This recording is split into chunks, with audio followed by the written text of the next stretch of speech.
Hello everyone and welcome back to my channel. Today I'm going to be talking to you about what I thought was the worst part about applying to university, which was predicted grades.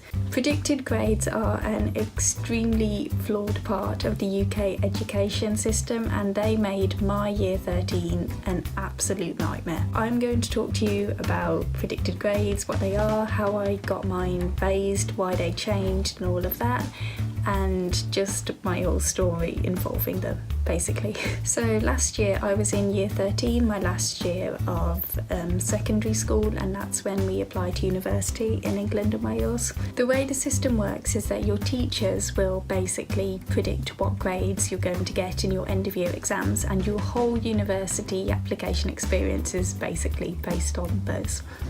So to hear my story about predicted grades, we first need to go to the year before year 13, so 2 years ago, and that was year 12. During year 12 I was doing 4 A-levels. I was doing maths, further maths, RS, which is religious studies, and English language. Although I loved maths a lot, I was quite new to being good at maths, and I struggled to adapt to the A-levels, and I ended up getting a B in maths and a B in further maths in my end of year exams. In RS I got A, and in English language I got a B as well. So my grades were A, B, B, B. So it comes to applying to university in year 13 and I was pretty disappointed with my Bs in maths. A lot of people wouldn't be, but I was quite disappointed. But I was sure my teachers would be kind and they would predict me like slightly higher in maths, an A in maths and a B in further maths, because as year 13 progressed I would improve at maths and I do retakes, right?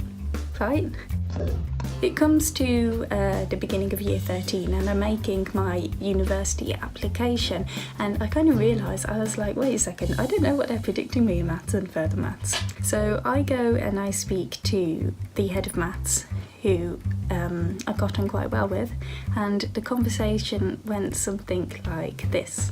Oh, hi sir, I was wondering if you'd given me my predictions in maths and further maths. I thought you knew them. No? Well, let's see. Well, you're predicted a B in maths and a D in further maths. And I didn't say anything at the time to my teacher because I could barely process it. I got a B in further maths last year, so why are you predicting me a D? So my predictions in my subjects, and I'll put them here, were currently B in maths, D in further maths, A star in RS, and A in English language. And I think that discrepancy between the grades alone shows how flawed the system is. How can I be predicted to get one of the top marks in the country for one A-level, but then do not that great in another? I think that says all you need to know about this ridiculous system of predictions. So now I had to get my predictions raised. My mum came into school with me for a meeting with the head of maths and the deputy head of our school, who I'm going to call Mr. Orange, and the deputy head can be Dr. Stapler, because those are the things in front of me right now. My mum really fought my corner, and I know that Mr. Orange believed in me too, but his hands were completely tied by Dr. Stapler. At the end of the meeting, they did move my further maths prediction up to a C, so my current predicted grades were this, but that was all. They said they wouldn't move further maths any higher than that. The reason they wouldn't put my predicted grade up past a C was because in my further maths exam we do modules, and the grades in my modules look like this, and this evened out to a B, and the FP1 and that D1 and all of that are just the names of the modules. Now the modules we do in year 13 are called FP2 and FP3, and they follow on from FP1. So their reasoning was, even though I got A's in my other exams, because I had gotten a C in FP1, I was then going to do worse in FP2 and FP3. I wasn't going to improve or anything like that, or the exam wasn't just a bad day or anything like that. Because it was a C in FP1, then it was going to be D's in FP2 and FP3. Anyway, so the month after, I then worked really hard. I was doing all I can to get my predictions up. I just kept speaking and speaking and speaking to the teachers, and I worked really hard, I handed in all my work, I did it all on time, I did it all well, and they eventually moved my maths prediction up to an A, so now my predicted grades look like this. So when I applied to universities, Nottingham, the university I'm actually at now, rejected me at first, and they only gave me an offer after I sent them an email passionately appealing my rejection. I'll dedicate another video to talking about the rest of my university application experience, including personal statement and getting screwed over by Warwick University, which is whatever. I'll talk about that in another video. It's so easy for people to say, oh, it will be fine, just prove them wrong, then go and take a gap year and it'll be fine. But the thing they don't understand is a gap year is a whole year of your life, and if you haven't planned it, or if you don't really want to do that, then it's a pretty bad concept in a way. Many people make the most out of their gap years. You know, they'll either work and earn lots of money, or they'll go travelling, or they'll get to spend another year at home with their family. But for me, that wasn't it.